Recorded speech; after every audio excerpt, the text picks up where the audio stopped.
ان اللہ و ملائکتہ یصلون علی النبی یا ایھا الذین آمنوا صلوا علیہ وسلموا تسلیما۔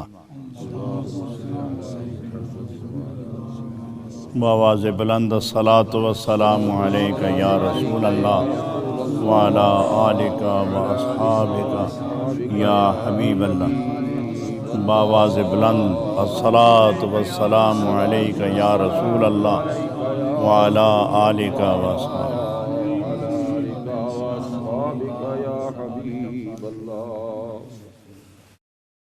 معزز ذی وقار سامعین اعظام،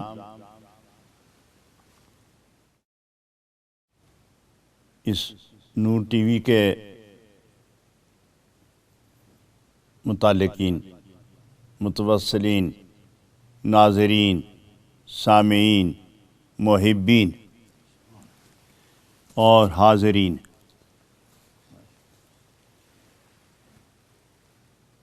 مجھے خوشی ہے کہ اہل ایمان کے ساتھ قلبی روحانی رابطے استوار کرنے کا ایک محکم مضبوط ذریعہ اللہ رب العالمین نے عطا فرمایا ہے۔ سبحان اللہ۔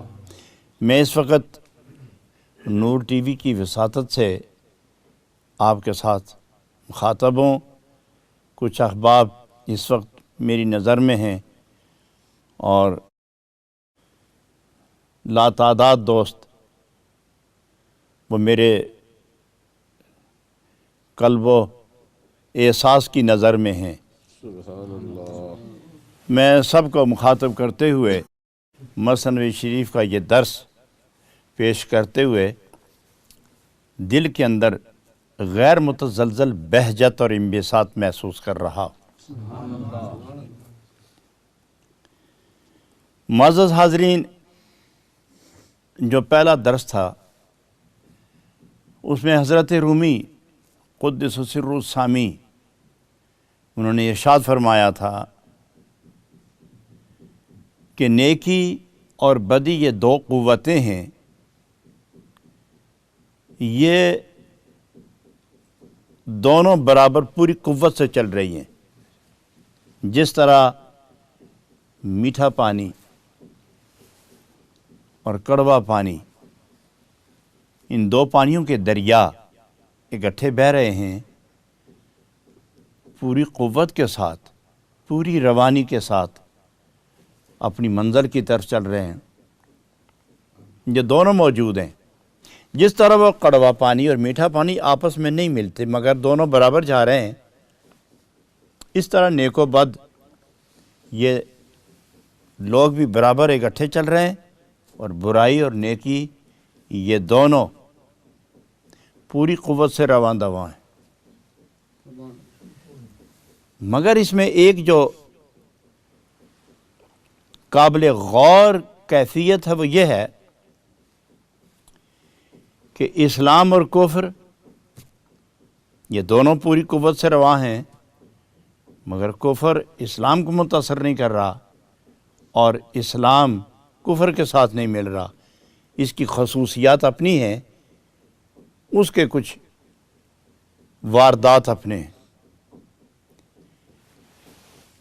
کچھ انسان ایسے ہیں کہ جو شکل و صورت میں یکساں ہیں، جو رفتار اور گفتار میں یکساں ہیں، جو قد و قامت و شکل و صورت میں یکساں ہیں، جو خورد و نوش میں یکساں ہیں، کھانے پینے رہنے میں یکساں ہیں، لیکن اندرونی کیفیات کے اعتبار سے ان دونوں کے درمیان بعد المشرقین ہے۔ زمین و آسمان جتنے جدا اور دور ہیں اتنے ہی اندر سے یہ دور ہیں، لیکن صورت کے اعتبار سے یہ باہم متشاکل ہیں، باہم ایک دوسرے کے ساتھ بیٹھتے چلتے اٹھتے ہیں اور باہم گفتگو بھی کرتے ہیں، لیکن اندر سے یہ اتنے دور ہیں جتنے مشرق سے مغرب دور ہے۔ یہی کیفیت حضرت رومی رحمۃ اللہ علیہ فرماتے ہیں کہ وہ دو دریا ملتے ہوئے جا رہے ہیں لیکن آپس میں گڑبڑ نہیں ہوتے، مختلط نہیں ہوتے، آویزش نہیں ہے۔ لیکن یہاں صورتحال یہ ہے کہ اندر سے تو نہیں ملتے لیکن صورتاً تو مل رہے ہیں۔ ایک نووارد آدمی کس طرح معلوم کرے جب داڑھی یکساں ہو، آنکھیں ایک جیسی ہوں، ناک اور چہرہ، شکل و صورت، رنگ و روپ ایک جیسا ہو، لباس و قد و قامت یہ ایک جیسا ہو، رہائش ایک جیسا ہو، اور یہ سارے معاملات، تو آپ جدائی کس طرح کریں گے؟ تو وہ بڑے پیار سے فرماتے ہیں کہ جس طرح ایک زرگر کے پاس کھوٹا اور کھرا سونا معلوم کرنے کے لیے اس کے پاس کسوٹی ہوتی ہے، اس طرح مومن کے پاس بھی ایک کسوٹی ہے۔ جب وہ اس کسوٹی پر وہ صورتیں دیکھتا ہے تو وہ منافق کی صورت جدا ہو جاتی ہے اور مومن کی صورت جدا ہو جاتی ہے، بدکار کی صورت جدا ہو جاتی ہے اور نیکوکار کی صورت جدا ہو جاتی ہے، لیکن یہ کسوٹی ہر ایک کے پاس نہیں ہے۔ اس کے لیے وہ ایک اصول بتاتے ہیں کہ کس طرح جینا چاہو تو کس طرح ممتاز، منفرد اور بہتر حیثیت سے جیو کہ اگر یہ لوگ آپ کے ساتھ ملیں بھی تو ان کی اندر کی برائی آپ کو متاثر نہ کر سکے، جتنی دیر وہ بیٹھے رہیں آپ کے اندر کی نورانی اور نیکی کی جو کیفیت ہے وہ تم پر بھی غالب ہو اور اس کی جو بری عادتوں کی، شرارت کی جو تاثیر ہے اس کو بھی روک کے رکھے۔ وہ اس کو بیان کرتے ہیں جناب رومی رحمت اللہ علیہ، وہ ارشاد فرماتے ہیں ذر قلب و ذر نیکو در عیار، بے محق ہرگز نہ دانی اعتبار۔ آپ جو عام لوگ ہیں آپ جدائی نہیں کر سکتے کیونکہ آپ کے پاس کسوٹی نہیں ہے۔ جن کے پاس کسوٹی ہے وہ فوراً محسوس کرتے ہیں۔ وہ کس طرح؟ میں آپ کو بتاؤں۔ حضرت جناب نبی اکرم رسول محتشم قاسم جنت و کوثر صلی اللہ علیہ وسلم، بلند آواز سے کہیے صلی اللہ علیہ وسلم، آپ کے پاس ایک صحابی حاضر ہوئے حضرت وابسہ رضی اللہ تعالیٰ عنہ، تو حضور سید عالم صلی اللہ علیہ وسلم اس کو دیکھ کر آپ فرماتے ہیں جیتا تسلو عن البر والاسم، میں جانتا ہوں کہ تم نیکی اور برائی کے نتیجے معلوم کرنے کے لیے میرے پاس آئے ہو۔ برائی کو کون نہیں جانتا؟ نیکی کو کون نہیں جانتا؟ دونوں جانتے ہیں کہ برائی کیا ہے اور نیکی کیا ہے، لیکن برائی کا انجام اور نیکی کا بدلہ، ان دونوں کو محسوس کر لینا، معلوم کر لینا، معروف رکھنا اور اس کی کیفیت کو اپنے سامنے دیکھ لینا، یہ ہر ایک کے بس کا کام نہیں۔ تو حضرت وابسہ رضی اللہ عنہ کو نبی پاک صلی اللہ علیہ وسلم فرماتے ہیں استفت نفسک استفت قلبک، 3 دفعہ آپ نے فرمایا استفت نفسک وقلبک۔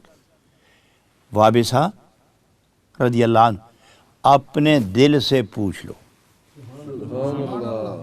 اپنے دل سے پوچھ لو۔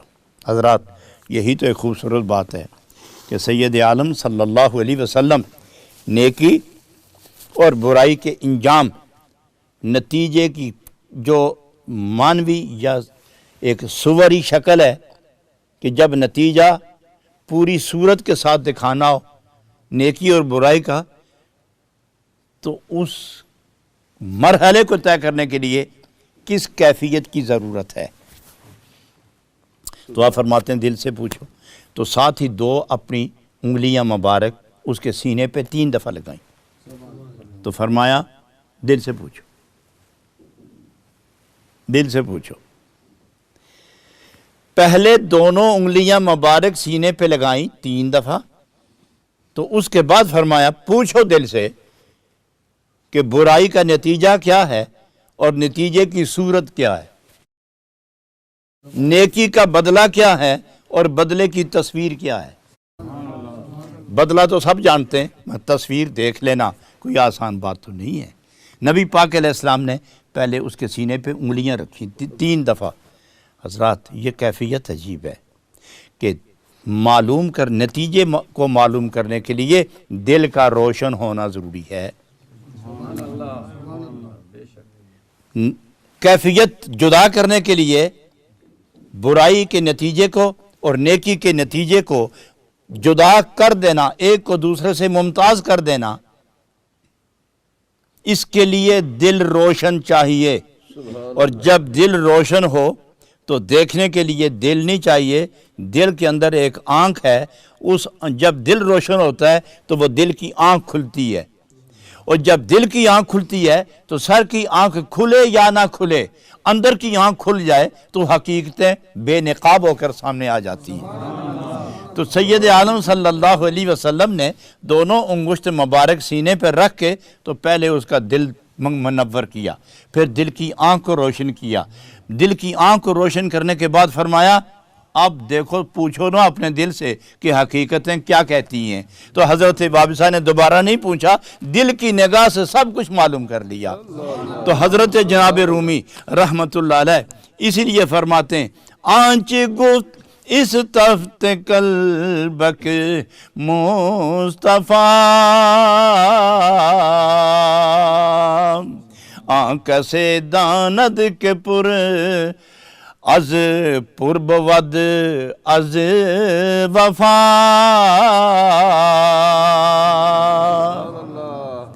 آنکھ سے داند کے پر بود از وفا وہی بتا سکتا ہے کہ جس کا سینہ، جس کا دماغ، جس کا دل، جس کی روح وفادار ہو۔ وفا پورا کرنے کو کہتے ہیں جو اطاعت میں پورا ہو گیا، جس کا دماغ بھی اطاعت میں کمال حاصل کر گیا، جس کی روح بھی اطاعت میں کمال حاصل کر گئی، جس کا دل بھی اطاعت و محبت میں کمال حاصل کر گیا۔ یہ یاد رکھنا، اطاعت کی دو صورتیں، ایک اطاعت ہے صرف صورت کے لحاظ سے، اس میں محبت لازم نہیں ہوتی، ایک ایسی اطاعت ہے جو پہلے محبت اور بعد اطاعت، جو محبت کے بغیر اطاعت ہو وہ تصویر ہے اطاعت کی، اور جو محبت کے بعد اطاعت ہو وہ حقیقت ہے اطاعت کی۔ تو جس کو حقیقت نصیب ہو جائے اس کے اندر کی آنکھیں کھل جاتی ہیں۔ یہاں حضرت رومی رحمت اللہ علیہ فرماتے ہیں کہ اچھا تم جب جدا کرنا چاہو تو اس کی کوئی ظاہری مثال بھی ہے، تو وہ بڑی خوبصورت بات فرماتے ہیں کہ ظاہری مثال میں ہم بتاتے ہیں۔ جناب رومی فرماتے ہیں تمہیں سوچنے کی ضرورت نہیں، ہم بتاتے ہیں کہ کس طرح تم معلوم کر لو گے، کس طرح فوری طور پر تمہارے دل کو سکون ملے گا۔ بڑی بات فرماتے ہیں درد ہان زندہ خاشاک ارج حد آنکھ آرامد کے بیرونش نہد۔ ایک آدمی منہ میں نوالا ڈالے، اس کی عقل ٹھیک ہو، اس کی حس ٹھیک ہو، اس کی قوت محسوسہ جو ہے وہ درست ہو، عقل سلامت ہو، جب وہ نوالا یا کوئی بھی چیز منہ میں ڈالے چبانے لگے اور اس میں چھوٹا سا سنگریزہ آ جائے، ایک سخت تنکا آ جائے تو وہ چباتے چباتے رک جاتا ہے۔ جب تک وہ چھوٹا سا سنگریزہ، پتھر کا ٹکڑا، لوہے کا ذرہ، مضبوط لکڑی کا ایک تنکا نکال نہ لے، وہ اطمینان اس کو حاصل نہیں ہوتا۔ دوسرے دیکھنے والے محسوس کرتے ہیں کہ اس کو کوئی وجہ ہے، خلش ہے، کہ جو کھانے پینے کی جو رفتار تھی وہ رک گئی ہے اور منہ بندہ کچھ ٹٹول رہا ہے، اور جب تک زبان سے علیحدہ کر نہ لے اور زبان سے نکال نہ لے، ہاتھ سے پکڑ کر باہر کر نہ لے، فرماتے ہیں جناب رومی آنکھ آرامند بیرونش نہد، اس وقت تک اسے آرام آتا ہی نہیں جب تک وہ سنگریزہ منہ سے نکال نہ لے، اور نوالا حلق سے نیچے وہ لے جا سکتا ہی نہیں جب تک وہ سنگریزہ جدا نہ کر لے، اور اگر کسی طرح یہ سنگریزہ نوالے کے ساتھ اتر بھی جائے تو مرض وہ لاحق ہوتا ہے کہ آپریشن کے بغیر وہ ٹھیک نہیں ہوتا۔ تو جناب رومی فرماتے ہیں عقل مند آدمی سنگریزے کو یا لوہے کے ذرے کو منہ کے اندر نوالے کے دوران چباتے ہوئے، نوالے کے درمیان آ جائے، چباتے ہوئے جب تک نکال نہ لے تو اس وقت تک اس کو اطمینان نہیں ہوتا۔ تو کامل آدمی بھی جب تک دل سے برائی نکال نہ لے، مجلس سے نفاق کو نکال نہ لے اور نیکی سے برائی جدا کر نہ لے، اس وقت تک اس کی روح کو، اس کے دل کو، اس کے دماغ کو قطعاً اطمینان حاصل نہیں ہوتا۔ اور یہ کیفیت برائی کے اثرات کو نیکی سے جدا کرنے کے لیے کس طرح ہوتا ہے؟ جس طرح عقل مند آدمی نوالے سے لوہے کا ذرہ جدا کرتا ہے، اس طرح نور فراست، نور نبوت کی برکت سے وہ برائی کو نیکی سے جدا کر کے صرف نیکی کو ہی روح کے اندر اتار دیتا ہے۔ سبحان اللہ سبحان اللہ سبحان اللہ۔ حضرات گرامی، ایک تنکا در دہان زندہ خاشا کر جہت، خاشا گھاس، خشک گھاس کے ایک تنکے کو کہتے ہیں، خشک گھاس کے ایک سخت تنکے کو کہتے ہیں کہ جو چبایا نہ جائے تو جب تک منہ سے نکلے آرام نہیں ہوتا۔ تو مومن جب تک تیرے دل اور روح سے برائی نہ نکل جائے، مومن تیری روح کو بھی آرام نہیں آتا، تیرے دل کو بھی آرام نہیں ہوتا۔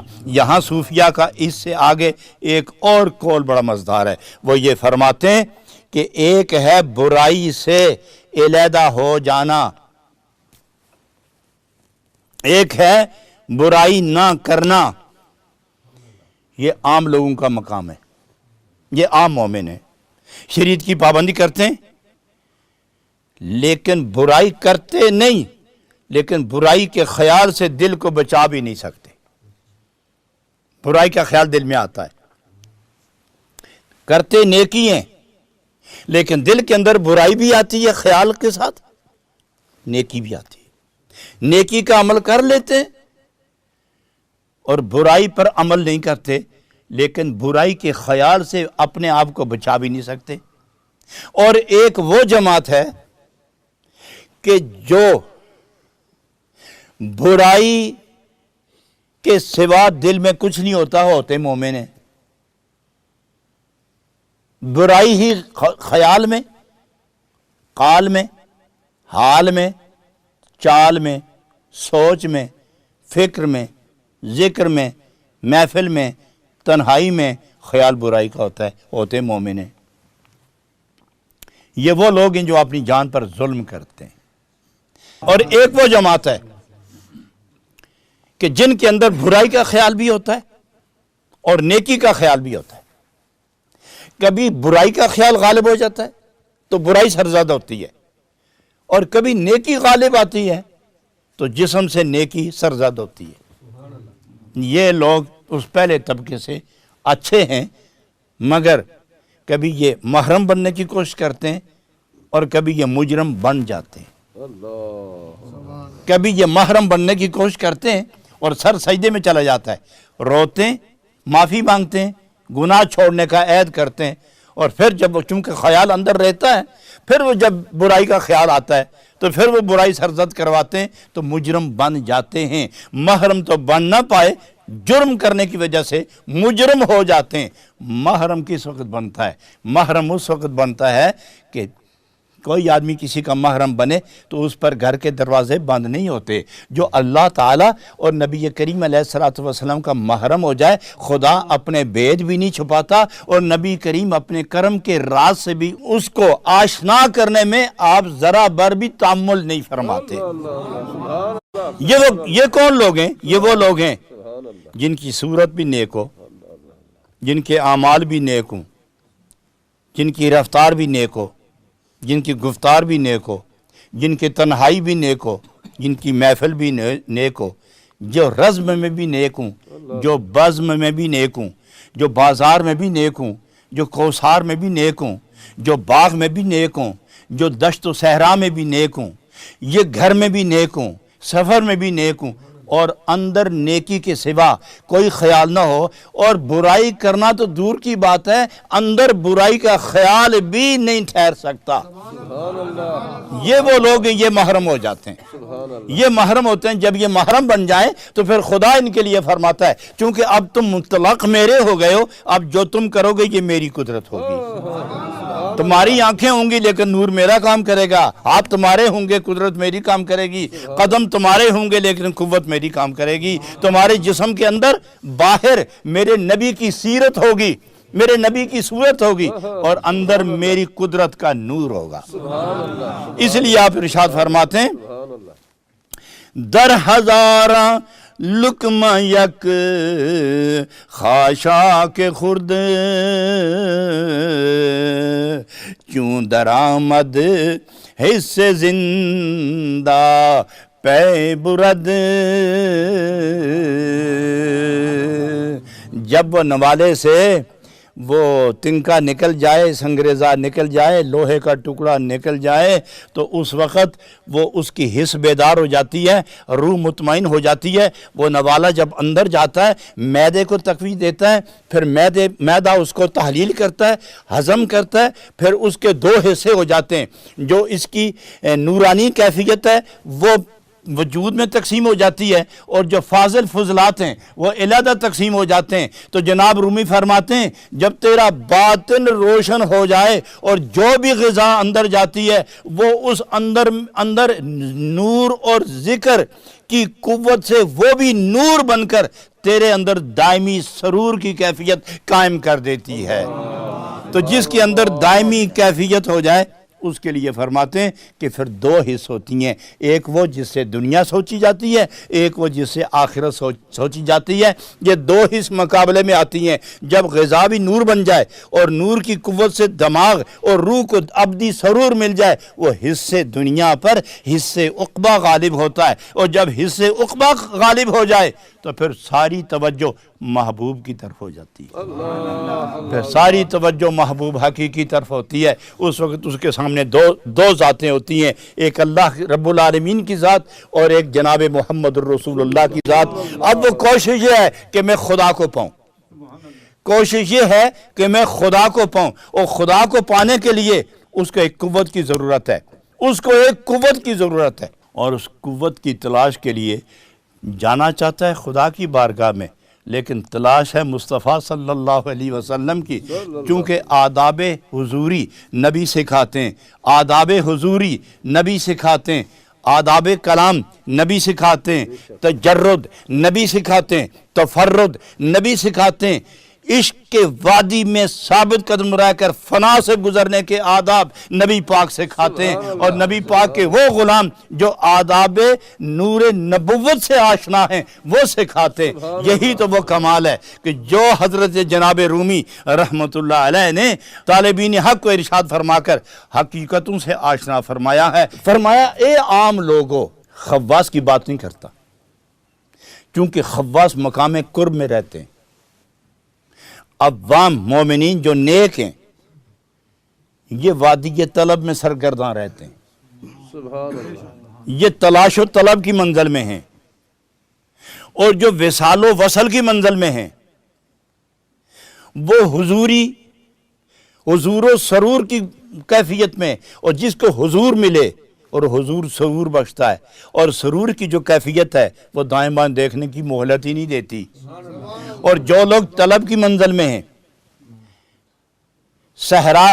صحرائے تلاش میں ہیں، جستجو میں ہیں، قدم بہ قدم محبوب کی طرف بڑھ رہے ہیں، اس کے متعلق جناب رومی فرماتے ہیں تنہا نہ جانا، بھول جاؤ گے، تنہا نہ جانا، رہ جاؤ گے، تنہا نہ جانا، مٹ جاؤ گے، تنہا نہ جانا۔ صورت میں کچھ چور ہوتے ہیں جو صورت بنا کر رہنما کا کردار ادا کرتے ہیں، تم اس کے ذمہ جب لگ جاؤ گے وہ تجھے راستے میں ہی فنا کر دیں گے۔ اس لیے کہ شیطان صورت بدل کر رہنما کا کردار ادا کر سکتا ہے، اور حقیقت والے منزل محبوب تک پہنچائے بغیر طالب کو تنہا نہیں رہنے دیتے۔ لہٰذا یہاں آ کے جناب رومی رحمت اللہ علیہ فرماتے ہیں صحت ای حس بجو ید از طبیب، صحت آ حس بجو ید از حبیب۔ منزل قرب پر پہنچنے کے لیے تمہیں محبوب کی ضرورت ہے۔ کیونکہ محبوب کی کیوں ضرورت ہے؟ اس لیے کہ محبوب وہ ہوتا ہے جو نظر، فکر، ذکر، احساس، خیال، حال، چال اس کو ایک جگہ جمع کر لے۔ فکر ہو تو ایک کا، ذکر ہو تو ایک کا، منظر ہو تو ایک، نظر ہو تو ایک پر، رفتار ہو تو ایک کی طرف، وہی منزل ہے، وہی مراد ہے، وہی مقصود ہے، وہی محبوب ہے، وہی مطلوب ہے۔ جو مطلوب ہے طلب اسی کی، جو مقصود ہے قصد اس کا، جو معشوق ہے عشق اس کا، جو محبوب ہے محبت اس کی۔ اور طلب، قصد، محبت، عشق یہ محبوب سے جدا نہیں رہنے دیتے، لہٰذا حبیب کا درمیان میں ہونا اس لیے ضروری ہے کہ جس منظر کی طرف آپ بڑھ رہے ہیں اس محبوب کی کوئی بارگاہ نہیں ہے، وہ ایک ایسی بارگاہ ہے کہ جب اس ایک بارگاہ کے ہو جاؤ گے تو وہیں اس کے جلوے تمہیں ملیں گے۔ وہ بارگاہ ہے جناب محمد رسول اللہ صلی اللہ علیہ وسلم۔ اس لیے فرمایا صیحت آہس بجوئے دس حبیب، جناب محمد رسول اللہ صلی اللہ علیہ وسلم کو اپنا قبلہ محبت اور اپنا قبلہ مقصود بنا کر چلو، وہی منزل مراد ہیں اور وہی منزل محبوب کے رہنما ہیں۔ الصلاۃ والسلام علیکہ یا رسول اللہ وعلی آلک و اصحابک۔ یہاں ایک وہ بڑی بات، بڑی عجیب و خوبصورت فرماتے ہیں کہ نبی اکرم صلی اللہ علیہ وسلم کی بارگاہ سے لے کر اپنے دل تک، اپنے دل سے لے کر محبوب کی بارگاہ تک، جسم کی تو بات ہی نہیں ہے نا۔ اس کا قبلہ کبھی ادھر ہوتا ہے کبھی ادھر ہوتا ہے، اور جسم معتبر نہیں ہے، معتبر باطن ہے۔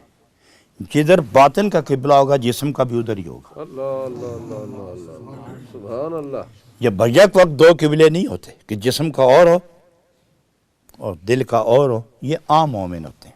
جو خاص لوگ ہیں ان کا جسم اور دل ایک ہی طرح متوجہ ہوتے ہیں۔ تو فرمایا چونکہ قرب و حضور کی منزل ایک مشکل مرحلہ ہے، اسے طے کرنے کے لیے تمہیں اپنی جنس کا جسے صبح بھی دیکھ سکو شام بھی سر کی آنکھوں سے دیکھ سکو، اس وسیلے کی ضرورت ہے، اور اس وسیلے کا دوسرا نام مرشد ہے۔ اس وسیلے کا دوسرا نام مرشد ہے، جسے آج اپنی زبان میں لوگ پیر کہتے ہیں، وہ اصل میں مرشد ہے جو مسند ارشاد پر فائز ہے، جو مسند ارشاد پر فائز ہے۔ اور مسند ارشاد پر فائز وہ ہوتا ہے جس کا باطن بھی روشن ہو اور ظاہر بھی متعدب آداب شریعت ہو، جس کو دیکھ کر کال رسول یاد آئے اور جس کا حال دیکھ کر حال رسول کی چمک نظر آ جائے۔ یہ مؤدب آداب شریعت اور منور بنور طریقت، یہ ہوتا ہے مرشد جو منزل ارشاد پر فائز ہوتا ہے، جو مرکز ارشاد پر فائز رہ کر دور و نزدیک والوں کو رہنمائی کرتا ہے، دور و نزدیک والوں کو پشت پناہی سے منزل کی رہنمائی فرماتا ہے۔ یہاں جناب رومی رحمۃ اللہ علیہ فرماتے ہیں کہ دو قسم کے لوگ ہیں، ایک جسم کی پرورش کرنے والے اور ایک باطن کی پرورش کرنے والے۔ ایک جسم کی پرورش کرنے والے اور ایک باطن کی پرورش کرنے والے۔ مثال کیا دیتے ہیں؟ مثال دیتے ہیں کہ جو نہریں آباد ہوتی ہیں وہ 5، 10، 20 سال کے بعد کوڑا کرکٹ ریت مٹی سے بھر جاتی، اوپر سے وہ کنارہ با کنارہ ایک کنارے سے دوسرے کنارے تک وہ بھری ہوئی نظر آتی ہیں، لیکن گہرائی کم رہ جاتی اور سیرابی کے سلسلے میں وہ ناکام ہوتی ہیں۔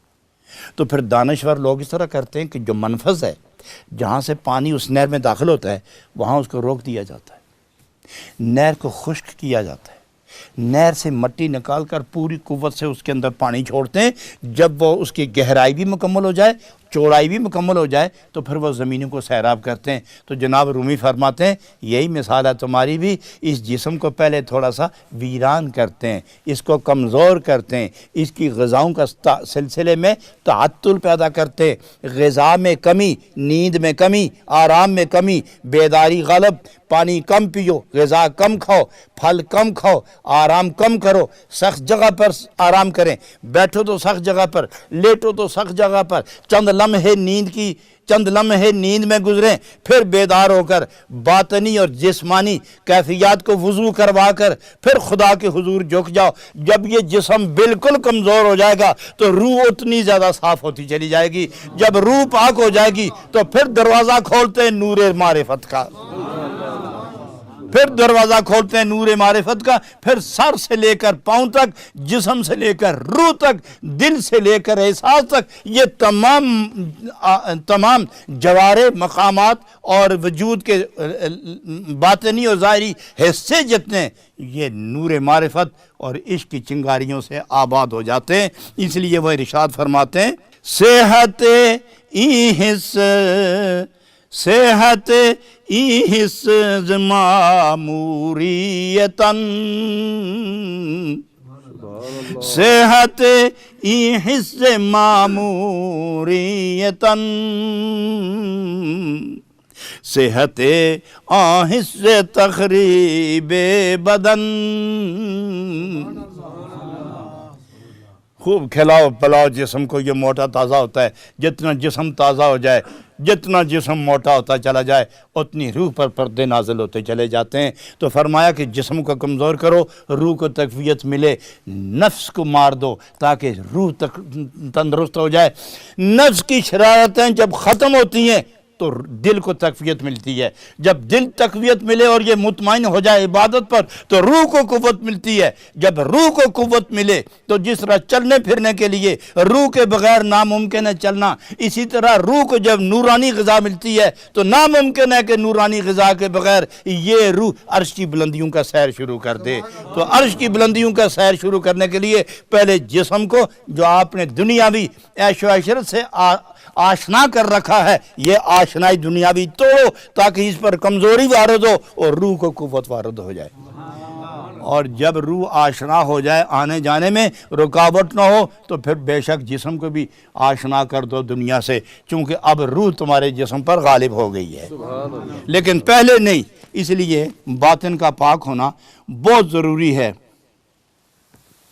حضرات یہاں ایک اور مرحلہ درپیش ہے، وہ فرماتے ہیں اے خنک جانے کے بحر عشق حال، سبحان اللہ، اے خنک جانے کے بحر عشق حال، بذل کر دوں خان مان و ملک و مال۔ کیا خوبصورت بات۔ آپ ارشاد فرماتے ہیں کہ معرفت کے حصول کے لیے وہی لوگ کامیاب ہوتے ہیں جو جان سے گزرتے ہیں، مال سے گزرتے ہیں، بچوں کی پرواہ نہیں، مال و منال کی پرواہ نہیں، جاہ و مرتبے کی پرواہ نہیں، جو کرسی کے طالب نہیں، مرتبے کے طالب نہیں، دنیا کے طالب نہیں، تخت و تاج کے طالب نہیں، بخت و راج کے طالب نہیں، نہ وہ باغات طلب کرتے ہیں، نہ وہ چاہتے ہیں کہ میری اتنے بڑے کھیت ہو جائیں۔ اس طرف سے ہٹ کر دنیا میں رہتے ہوئے، دنیا سے جدا ہو کر اپنے مالک کی تلاش میں رہتے ہیں۔